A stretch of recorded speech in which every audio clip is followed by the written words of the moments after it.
Selama 1 dekade terakhir, beberapa obat menjanjikan dunia tanpa AIDS. Ada obat anti-AIDS yang membuat ODA hampir tidak mungkin menularkan virus ke orang lain.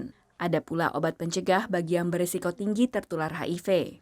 4 tahun lalu, pemerintah di seluruh dunia berkomitmen untuk mencapai 3 target PBB, yaitu mendiagnosis 90% pengidap HIV, menyembuhkan 90% yang terdiagnosis, dan menekan virus ke level tak terdeteksi alias tak mudah menular pada 90% pasien yang dirawat.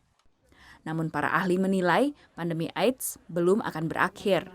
2020 was supposed to be the year in which we were going to see really significant declines in new infections, down under 500,000 worldwide, and we had more than 1.7 million new infections in 2019. So we are way off the targets of actually getting control of HIV transmission. Menurut Bayer, remaja dan dewasa muda adalah kelompok yang paling rentan. We're still seeing that people acquire HIV when they're relatively young, particularly in sub-Saharan Africa, but also true in the United States and true in Latin America and the Caribbean, East Asia, Southeast Asia.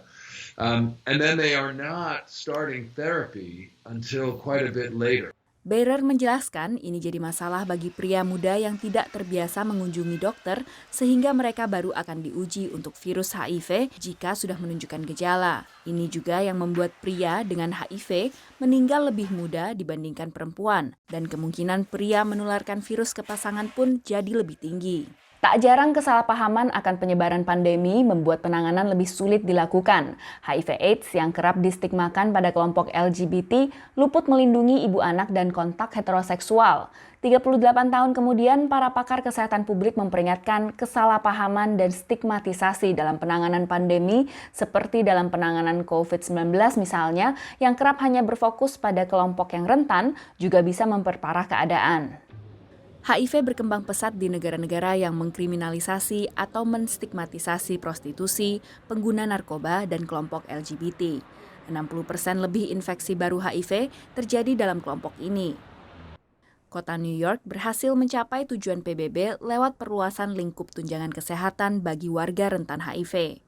Much of what we did in New York City with ending the epidemic came directly from communities. Like, for instance, the work that we did with transgender-led organizations, like we literally listened to what the transgender-led organizations needed, and we designed something to fit that need. Menurut Daskalakis, penanggulangan AIDS berhasil di New York karena akses kesehatan berfokus pada penyediaan perawatan, bukan identitas pasien. Ia yakin Amerika Serikat bisa mencapai hasil serupa kota New York jika mau mendengarkan kebutuhan kelompok yang berbeda dalam menangani pandemi AIDS. Dari Alexandria, Virginia Gunawan, VOA.